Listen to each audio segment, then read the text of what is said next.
Welcome to Salesology, conversations with sales leaders, the art of faster, easier, more profitable sales. When you're ready to transform your sales for today's transforming market, we've got you covered. With your host, the queen of cold calling and founder of Salesology, award-winning author, speaker, sales trainer, and coach, Wendy Weiss. Hi, welcome to Salesology, conversations with sales leaders, the art of faster, easier, more profitable sales. And I'm your host, Wendy Weiss. I am the founder of Salesology, creator of the Salesology prospecting method, and I'm also known as the queen of cold calling. Today, my very special guest is Dr. Tony Versillo. He is the CEO of S. Bertram Foods. He is a 30-year veteran in the product marketing and distribution industry. He has a doctorate in marketing management with a special emphasis on global marketing strategies. Dr. Tony received his MBA in leadership and human behavior. He is a highly sought-after public speaker known for his, and I'm making finger quotes here, infectious enthusiasm. I'm reading it just as it was given to me. Can't wait to check that out.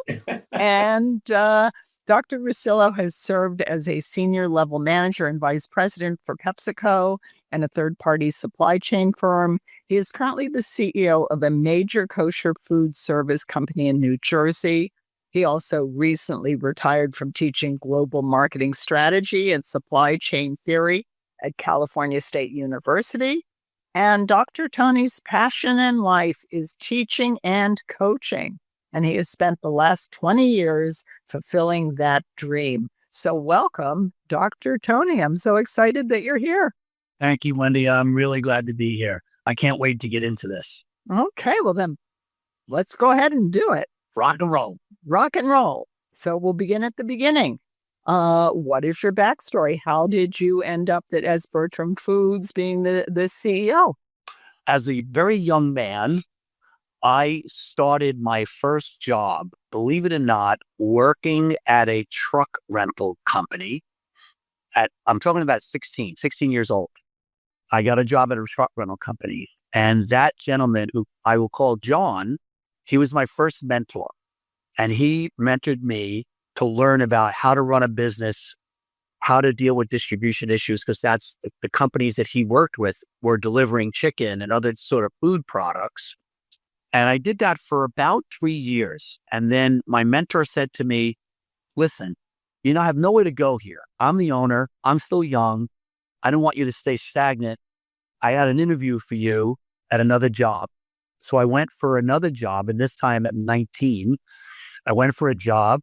And that was with a third-party logistics company again. And I worked for them for 3 years. And then PepsiCo came calling.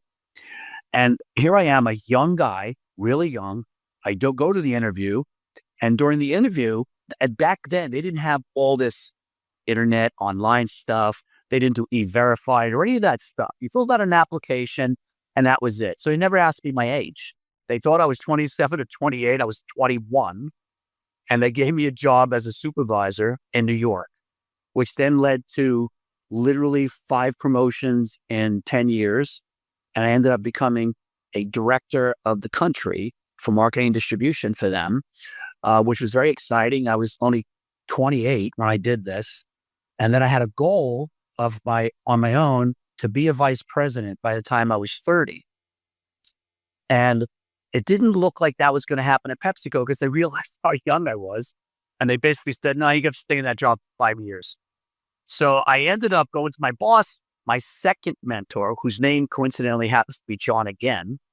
And he mentored me. He still is. He's going to be 80 years old this year. And he's still mentoring me to this day. And John said to me, listen, I know you have this goal. The company wants you to stay in 5 years, but I have a deal for you. What's that? If you help me do A, B, C, and D, I will write you a recommendation and let you do and go get this other job as a vice president. I'll even set up the interview for you, but you got to help me over the next year or two. So I did. I helped him for 2 years. At 30 years old, I became vice president of a third-party logistics company, which then led to a senior VP position. And I ran everything west of the Mississippi for about 4 or 5 years. Then I decided I wanted to go out on my own because I wanted the freedom and the liberty to be my own boss. So I started up a consulting business, and at first started to do work with the then big five accounting firms. So the Ernst and Youngs of the world, those kinds of companies. I was considered, I guess, a guru or an expert in my field by them. Who knows? And I was doing work for them on a consulting business. I was their resident expert on particular issues related to marketing and distribution. I did that, believe it or not, for about 15 years. And that led me down the path of teaching and writing.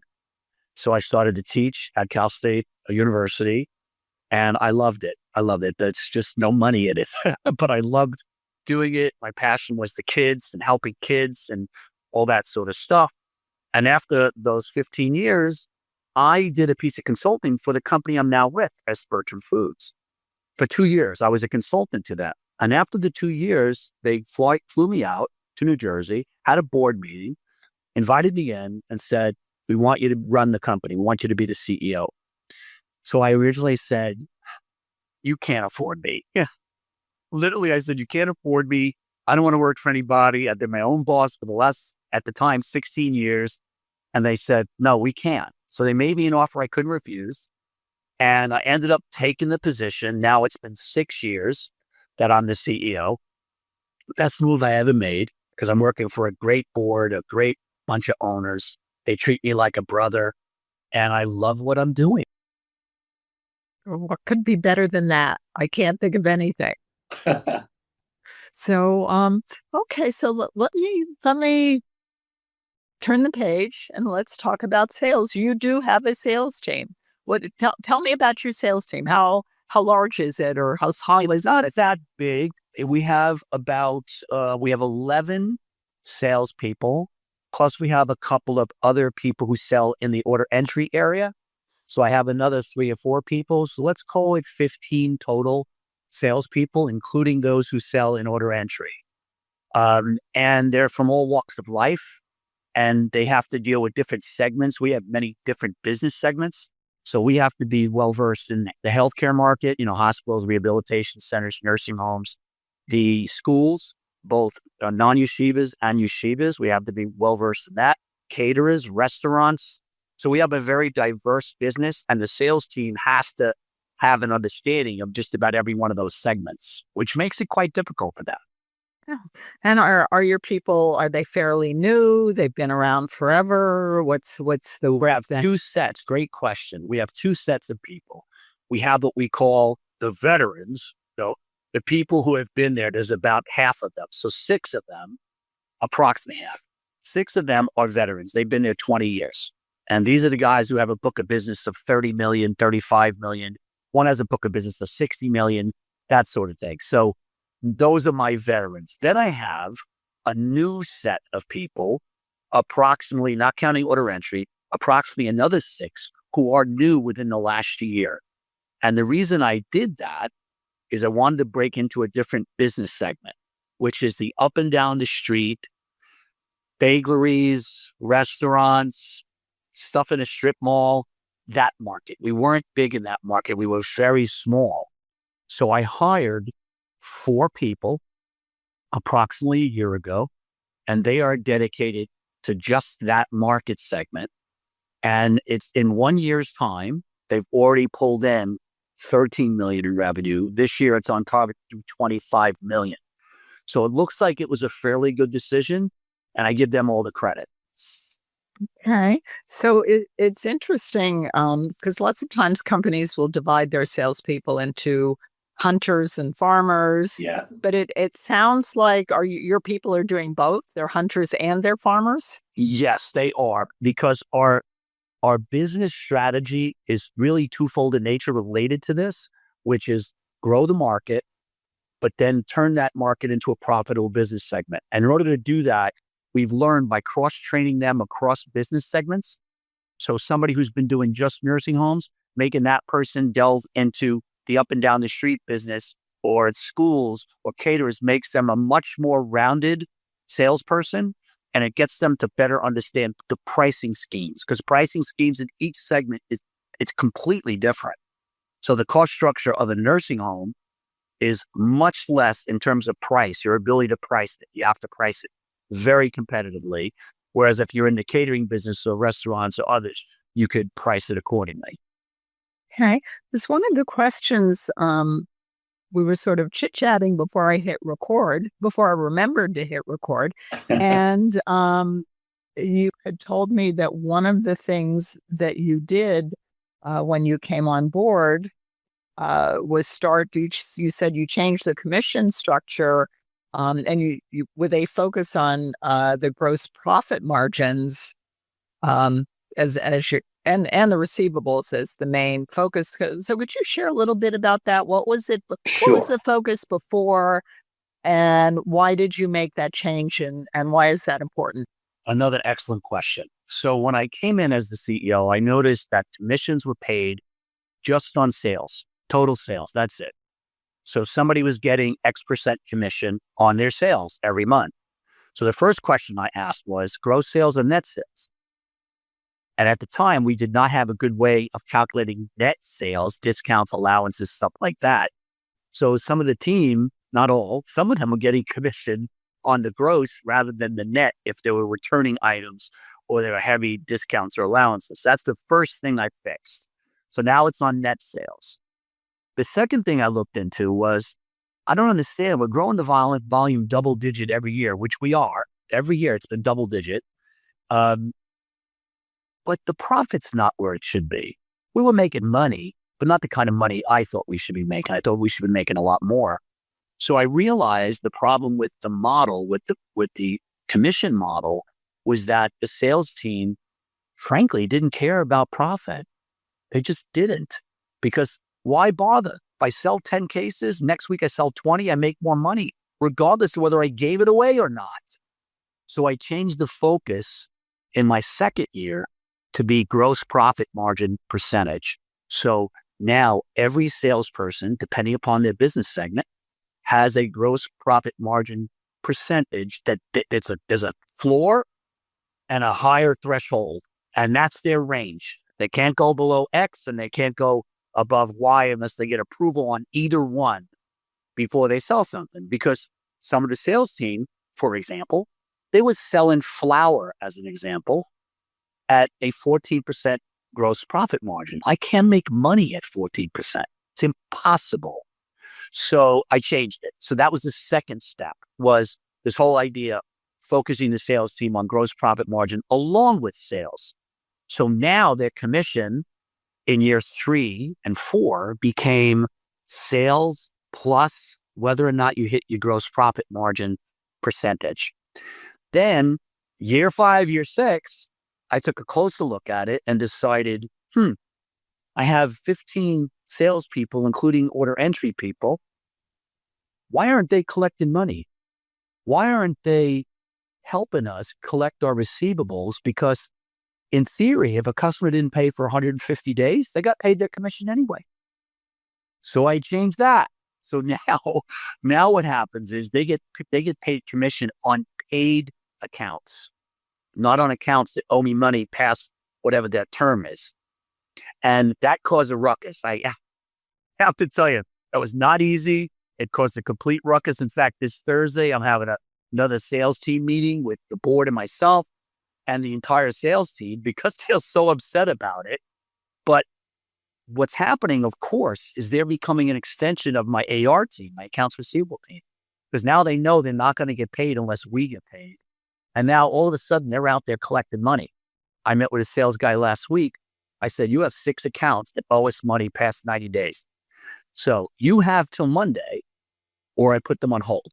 Is that clear? And he said, yes, sir. Yes, sir. And then he went out and what do you think he did? He collected the money by Monday. So this other change, albeit a tough one and very difficult for salespeople to swallow, has been very, very beneficial for us. So that's so interesting to me, Dr. Tony, because you've listed several changes. And as somebody that's worked with salespeople for like 25 years, Yeah. I know how difficult it is. And it's not just salespeople, it's anybody. Right. Getting anybody to change their behavior or change their expectations. And you've made a whole series of changes. You said the last one caused a ruckus. Yeah. So how did you um, present that? How Yeah. did you get agreement? How did how did this work? What a great, again, man, I love these questions. This is another fabulous question. First of all, I didn't get agreements at first at all. I did it. I did not get agreements at first. It was a lot of presenting, showing them the numbers, showing them our history, showing them the receivables, showing them the gross profit margin over time. I had to present a lot of data to them at first. And they still, because remember, half my workforce is older people. They're older, they're over 50. So if they're over 50, getting them to change is a lot harder than somebody who's 20 or 21, right? So it became difficult. It became partly change management, which I used to teach at Cal State. So I took my theoretical knowledge, used some change management skills, and then presented them with so much data that it ultimately, I didn't give them an option. I said, I love you. I'm sorry, but we have to do this. And I got concurrence on probably 80%. There was still 20% who were dissenting and being very upset and angry. And this Thursday, those same people will be angry when we talk about this. And I just let them vent. I let them tell me their frustrations. And then I say, okay, but we're still doing it very kindly, very quietly, without raising my voice. Just say we're doing it anyway, because this is how you run a professionally run company. I know it does fly in the face of some of the sales side of the business when you say you have to collect money. I'm aware of that, but it's worked. And cash flow is improving, which is what I was hoping for. I was hoping for cash flow to improve. We're very profitable. Last year was our best year ever in profitability. But for this year, I wanted to improve cash flow. Well, how do you do that? You either pay your bills later or you collect money sooner, right? We look at something called the cash gap, which is I pay my bills in basically 21 days. And then we were collecting money at the time when I first started in 90 days. So the cash gap was almost 70 days, causing a cash flow crunch. Today, I pay my bills in 30 days. I collect my money in 67 days on average, driven by the nursing homes who don't pay. They have to wait for their funding from the state. So we made a strategic decision to do that, knowing they weren't going to pay in 30 or 60 days. They're going to pay in 75 or 80 days. But we accept it because we build it into the pricing. I build an extra couple of percent for the interest on the money into my pricing scheme when I'm dealing with nursing homes. Make sense? That makes absolute sense. Yeah. And also, so it seems like what I'm hearing, part of the way of getting the people to change was giving them the information about why the change was happening. And why it was necessary. Absolutely. Why it was necessary, what competition was doing to us. At the time, one of our biggest competitors, if not our biggest, he actually is our biggest competitor. He was forcing his customers to pay in less than 75 days, and nobody was allowed to go past 75 days. Then I started to dig into my friends at PFG, Performance Food Group, and US Foods, and Cisco, all to whom I've done consulting for, and started to ask them, 60 days, baby, you have 60 days. You don't pay or you're on hold, period. And I said, well, why can't I do that? Why can't I adopt that in certain business segments? So I did. In the retail market, the up and down the street, it's 60 days. That's it. You have 60 days. 59th day, I send you a note saying Monday you're on hold. Now, it might sound harsh. I get that. I get that some people say, man, that is really harsh. You're going to lose customers. We haven't lost one. We have not lost one customer other than a bankruptcy or, somebody changing a name or whatever, moving to a different state. Our customer retention is incredibly high, 99%.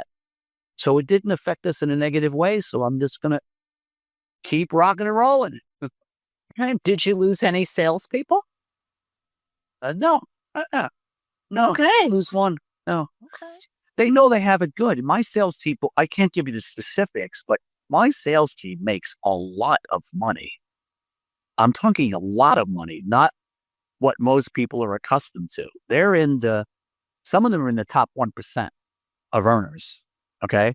So because most of them are making really good money, even the lousiest salesperson, the person who doesn't work hard, comes in at 10 and leaves at 2, even that sort of person is going to make 150,000. So the people who really work hard are making so much money that they put up with a lot of the stuff that I'm changing because they know it's for the betterment of the company. And when we make more money, the one thing I love about the owners and the board, we share the wealth. That's how you counterattack this whole idea of you have to change them, you have to get them on board, you have to make them happy. We share the wealth. That's the way to do it. You make more money, we take care of you. That's what we do. Okay. So continuing on with this question of implementing change, one of the questions that I asked you in preparation for this interview, I asked you to share some of the things that you and your sales team were working on. And one of the things you said was using Salesforce to schedule more customer visits. Right. And I looked at that and I thought to myself, how'd you do that? Because it's so going along with this idea of how hard it is to get anybody to change, and salespeople that are used to whatever it is they've been used to doing. Yeah. It can be really hard to get them to use a new system. So how'd you do that? A couple of ways. Way number one is, as I mentioned to you pre-interview, that we are implementing a new fully integrated ERP in May 1st. It's already up, ready to go. We're in testing mode, beta testing it, but May 1st, it's go live, right? Embedded in that ERP is Salesforce. It's embedded in there. So we have that available, but here's the rub. Here's what we did differently.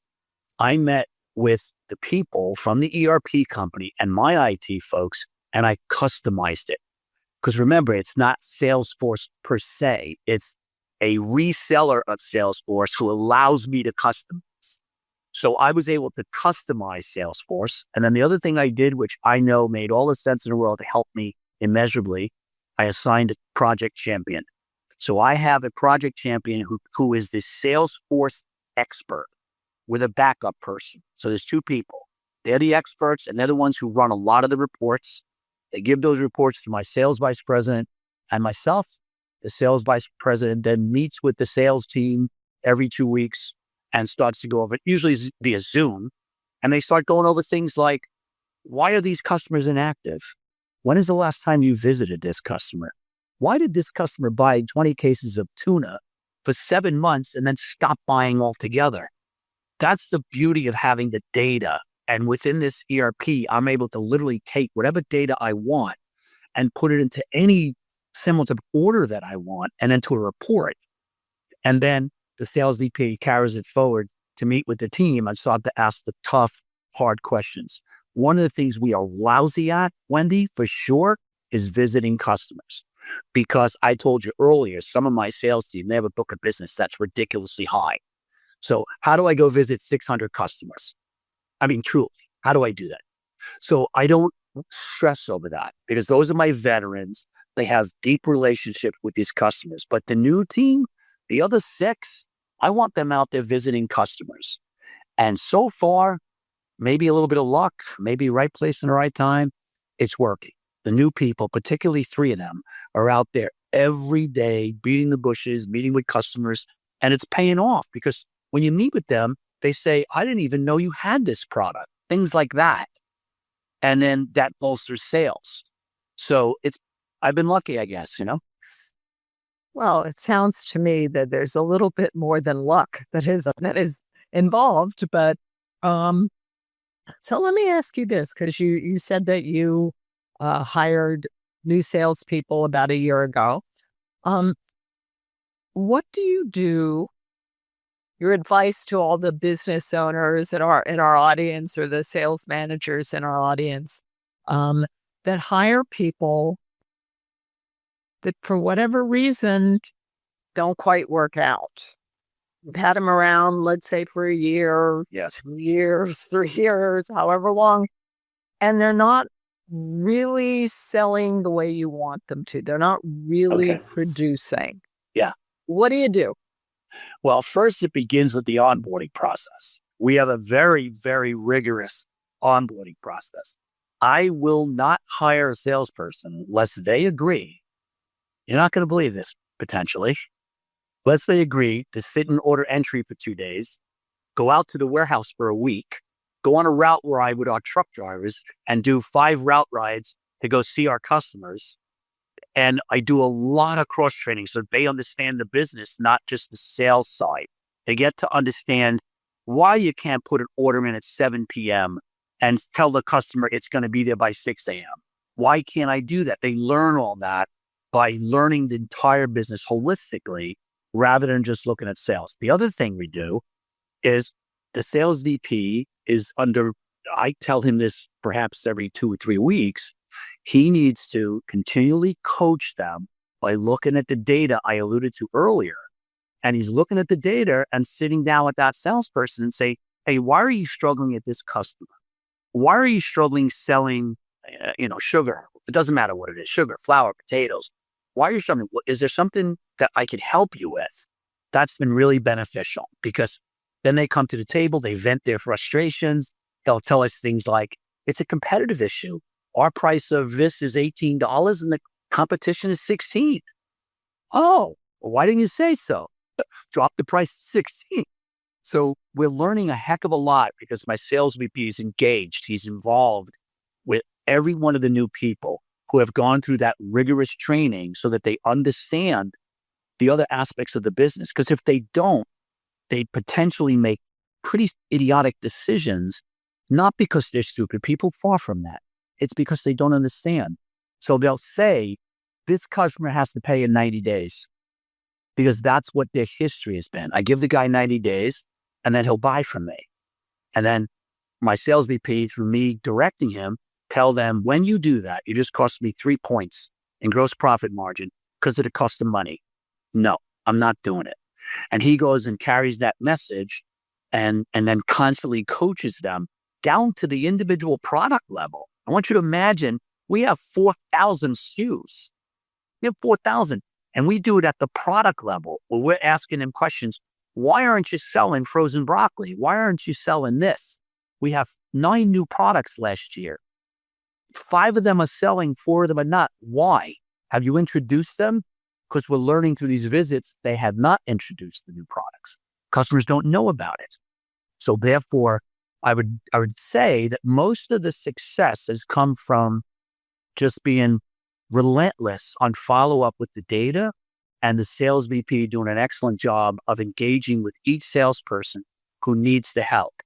To give you an idea, those 6 people I told you about who are my veterans, they average 22, 23 years with the company.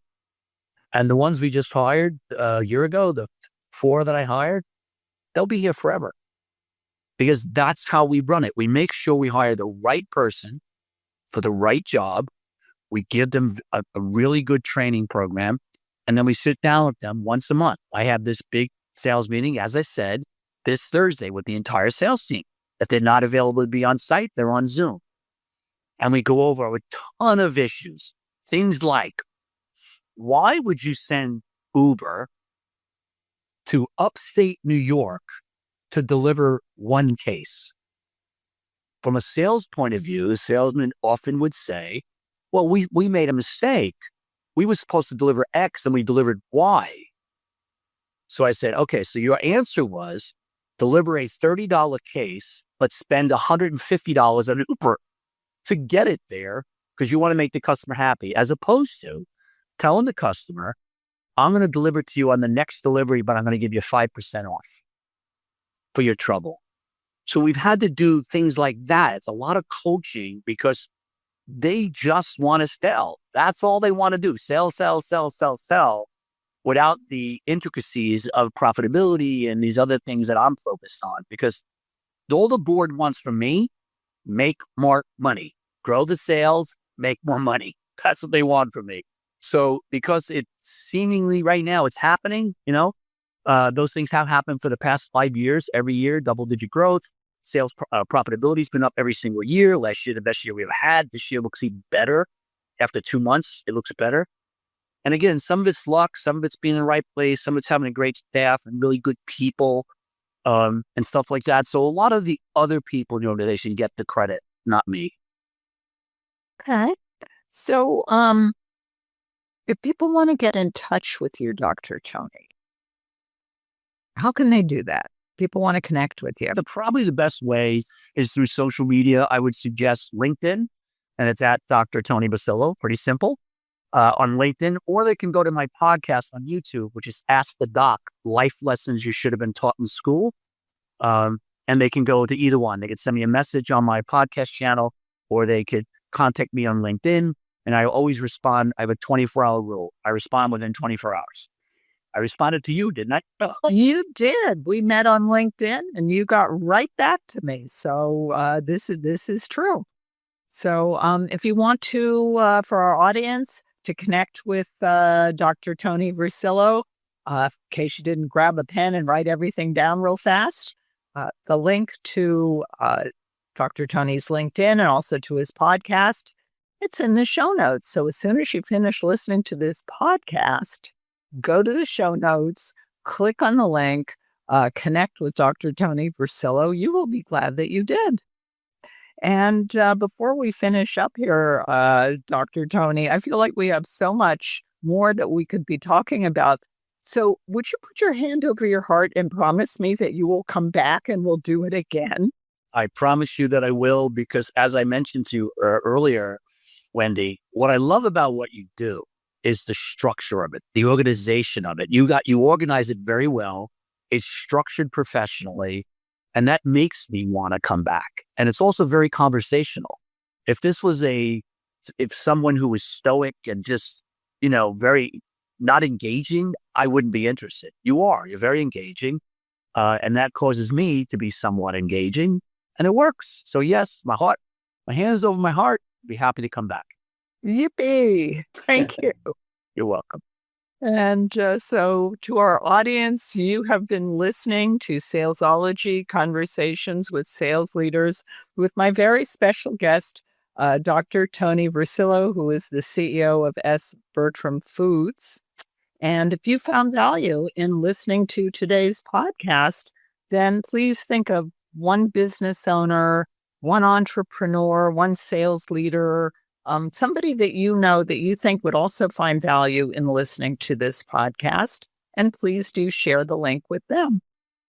And until we meet again, visualize yourself surrounded by cash, really large bills.